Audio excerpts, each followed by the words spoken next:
مکان بنتے رہتے ہیں اور گھر ٹوٹتے رہتے ہیں۔ گھر اور مکان ایک چیز نہیں ہوتی۔ مکان بنانے کے لیے آپ کو پیسہ چاہیے ہوتا ہے۔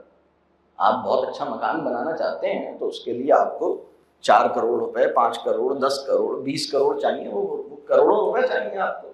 ایک پیس آف لینڈ چاہیے اور اس کے اوپر ایک بڑی اپنی آرزوؤں کا محل بنانے کے لیے آپ کو پیسہ چاہیے، اور اس پیسے کو کمانے کے لیے آپ 30، 40، 50 سال لگاتے ہیں۔ 40-50 سال اپنی زندگی کے لگانے کے بعد آپ مکان بنانے کے قابل بنتے ہیں۔ لیکن گھر اور مکان ایک چیز نہیں ہوتی۔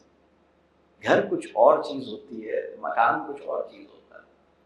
بہت سے لوگ اپنی صلاحیتیں اپنے مکان کو اپ گریڈ کرنے، اس کو رینوویٹ کرنے، اس کی فلورنگ کو چینج کرنے، اس کے اندر کمفرٹ کو ایڈ کرنے، اس کے اندر فرنیچر کو بہتر بنانے میں، اس میں لگاتے ہیں۔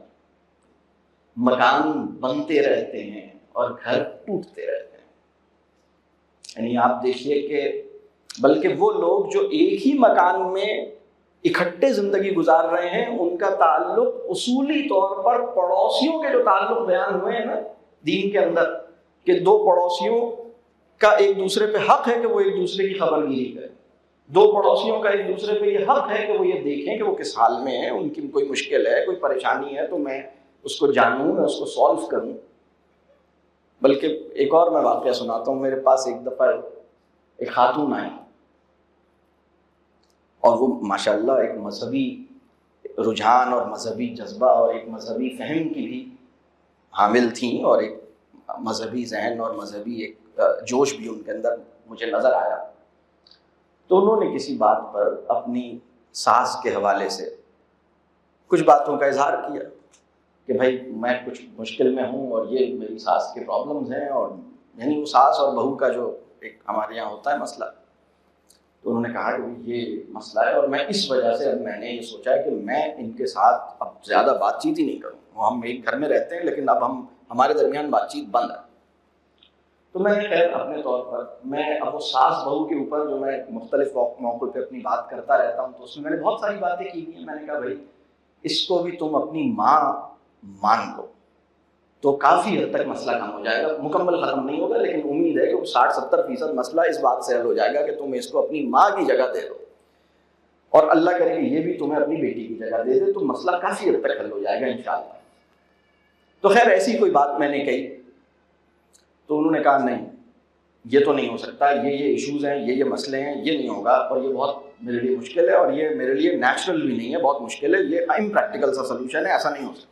تو پھر میں نے ان سے کہا اچھا ایسا کرو، کم از کم اس عورت کو اتنی جگہ تو دو جو ایک پڑوسی کو دینے کی ذمہ داری ہر مسلمان پہ لگائی گئی ہے۔ یعنی پڑوسی کا کیا حق ہے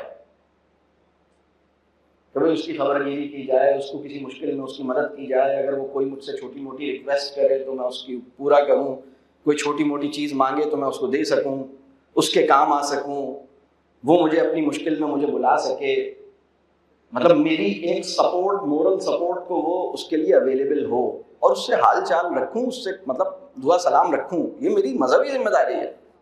تو وہ انسان جو تمہارے گھر کے اندر رہتا ہے اس کو پڑوسی کا اسٹیٹس تو دے دو نا کم از کم۔ یہ بات واضح ہو رہی ہے؟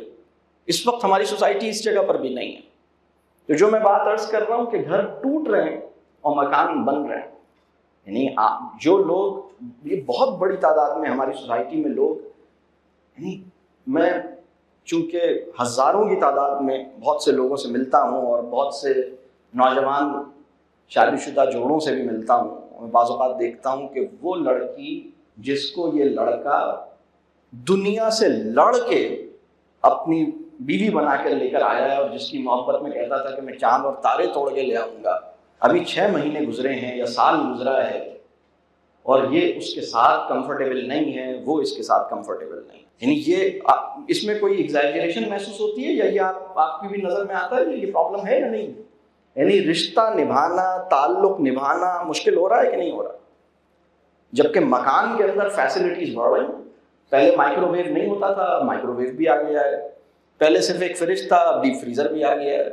پہلے اے سی نہیں لگا ہوا تھا، اب اے سی بھی لگ گیا ہے۔ پہلے ایک ٹی وی تھا، اب 2 ٹی وی ہو گئے ہیں۔ اور پتہ نہیں کیا کیا چیزیں بھرے جا رہی ہیں. پہلے ایک گاڑی تھی اب 2 گاڑی ہو گئی, پہلے چھوٹی گاڑی تھی اب بڑی گاڑی ہو گئی. تو یہ چیزیں تو ہو رہی ہیں نا. پہلے پرانا سا فلور تھا, اب اس کے اوپر ذرا اچھا مہنگا والا فلور, اسپینش ٹائلز لگوا دی ہیں, بہت اچھا فلور ہے. جرمن کوئی بہت ہی اعلیٰ قسم کی ٹیکنالوجی ہم نے فلورنگ وہ والی کرا دی ہے, اور جی بہت اچھی چیزیں ہو گئی ہیں. لیکن گھر جو ہے نا وہ کچھ اور چیز ہوتی ہے. گھر جو ہے اعتماد سے بنتا ہے. گھر جو ہے ایک دوسرے کو سمجھنے کے مستقل مشن پہ گامزن رہنے سے بنتا ہے. گھر جو ہے وہ کسی کی خاطر اپنی ضرورتوں سے دستبردار ہو جانے سے بنتا ہے, اس کے بغیر نہیں بنتا. یعنی کوئی ایسا ہے جس کی خاطر, یعنی دیکھیں نا, جب ایک بچہ اس دنیا میں آتا ہے اور وہ چھوٹا سا ہوتا ہے, اور جب وہ راتوں کو روتا ہے تو ماں جو ہے وہ اپنی نیند کو چھوڑتی ہے نا. یعنی اگر یعنی اس کے لیے ممکن نہیں ہے نا, وہ اپنی نیند کو قربان کرتی ہے اور پھر اپنے بچے کو وہ دودھ پلاتی ہے یا اپنے بچے کی جو نیڈ ہے وہ دیکھتی ہے. تو ایک طرح کی وہ سیکریفائس ہے جو وہ دیتی ہے, اور اسی کے نتیجے میں مدر چائلڈ بانڈ پیدا ہوتا ہے. اسی طرح اگر والد کو بھی یہ خیال آ جائے اور وہ بھی یہ چیزیں کر رہا ہے تو اس کا ایک بانڈ پیدا ہوتا ہے اپنے بچوں کے ساتھ.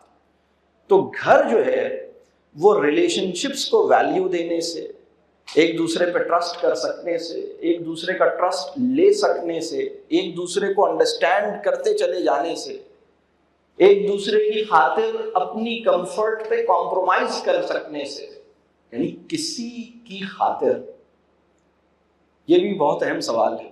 یعنی اگر انسانوں سے پوچھا جائے ماڈرن سوسائٹی میں کہ ان انسانوں کی, ایسے کتنے انسان ہیں تمہاری زندگی میں جن کی خاطر تم نے اپنے کمفرٹ اور اپنی کوئی وش اس کی سیکریفائس کی ہو, اور اس کا ذکر کسی انسان سے نہ کیا ہو, اور یہ سیکریفائس ولنگلی کی گئی ہو, یہ سیکریفائس اس نے ڈیمانڈ کی تھی اور میں مجبوری میں پھنسا ہوا تھا, اور اگر میں یہ نہیں کرتا تو سب میرے بارے میں کیا کہتے, اس وجہ سے نہ کی ہو. تو آپ کو ڈھونڈے سے, مطلب میری نظر میں آج کا ولی وہ ہے جو اس کرائیٹیریا پہ پورا اترتا ہے. یعنی جس نے کسی انسان کے لیے کچھ کیا ہے, اور وہ کسی سوشل پریشر کے بغیر کیا ہے, وہ کسی مجبوری کے بغیر کیا ہے, ولنگلی کیا ہے, اور جو اس نے کسی انسان کی خاطر کیا ہے اور اپنی کمفرٹ کو یا اپنی آرام کو یا اپنی کسی نیڈ کو اس نے یا اپنی کسی خواہش کو اس نے قربان کیا ہے کسی کی خاطر, اس کا تذکرہ نہ اس سے کیا ہے نہ کسی اور سے کیا. اس وقت صورتحال ہماری سوسائٹی کی یہ ہے کہ اگر کسی نے کسی کے لیے قربانی دی ہے تو وہ قربانی نہیں ہے, وہ اس کی مجبوری کا سودا ہے. یعنی اگر وہ یہ فیور نہ دیتا تو لوگ کیا کہتے. تو اس نے کہا کہ اگر میں یہ نہیں کروں گا تو سب لوگ میرے بارے میں بات کریں گے, تو لہٰذا میں چاہتا تو نہیں ہوں, اگر میرا بس چلے تو میں کبھی بھی اس کے لیے یہ نہ کروں, اور میرا بالکل دل اس پہ نہیں چاہ رہا, لیکن چلو یہ چونکہ کہہ رہے ہیں سب اور میرے بارے میں بات ہوگی تو میں اپنے پبلک امیج کو بچانے کے لیے اس کی خاطر کچھ کر دیتا ہوں. اور پھر جب ایک دفعہ آپ نے کچھ کر دیا, اس کا اس انسان پر بھی احسان جتا دیا, اس کا اور 4 لوگوں سے بھی تذکرہ کر دیا, تو یہ بالکل ایسی بات ہے کہ نیکی کر اور دریا میں ڈال. واقعی لٹرلی مطلب ایک ایسی قربانی جس کا اس دنیا میں بھی کوئی فائدہ نہیں ہوا اور اس دنیا میں بھی کوئی فائدہ نہیں ہوا. ہمارے اس وقت ایک بہت بڑا پرابلم ہے ریلیشن شپ کرائسس. یعنی اگر مجھ سے یہ پوچھا جائے کہ ایک اچھی تعلیم اور تربیہ کے معاشرتی نتائج کیا ہونے چاہیے, تو اچھی تعلیم و تربیہ کے جو معاشرتی نتائج ہیں نا, یعنی ہم کس طرح سوسائٹی کو دیکھ کے یہ گیج کریں کہ اس سوسائٹی میں تعلیم و تربیت اچھی ہوئی ہے, تو اس کا میرے نزدیک کرائیٹیریا یہ ہے کہ لوگ اپنے رشتوں کو اہمیت دینے لگ گئے. ڈائیورس ریٹ میں کچھ کمی آئی ہے, اینٹی ڈپریسنٹس کی سیل میں کمی آئی ہے, نفسیاتی مریضوں کی تعداد میں کمی آئی ہے. اس وقت معاملہ یہ ہے کہ ہم جی ڈی پی کے بڑھنے سے اپنی سکسیس اور اپنی پروگریس کو گیج کرتے ہیں, ہم نفسیاتی مریضوں کی تعداد میں کمی سے اس کو نہیں ریلیٹ کرتے, یا خودکشی کے رجحان میں کمی سے اس کو ریلیٹ نہیں کرتے, یا طلاق کے رجحان میں کمی سے اس کو ریلیٹ نہیں کرتے. یہ بہت اہم بات ہے, اور یہ اس وجہ سے ہوتا ہے کہ ایک بامعنی زندگی کا کوئی بڑا ویژن, اور اس ویژن کو حاصل کرنے کے لیے اپنی تربیت, اپنا تزکیہ, اپنے علم اور شعور پہ کام, اپنے مزاج پہ کام, اس کی توفیق ہمیں نہیں ہو پا رہی.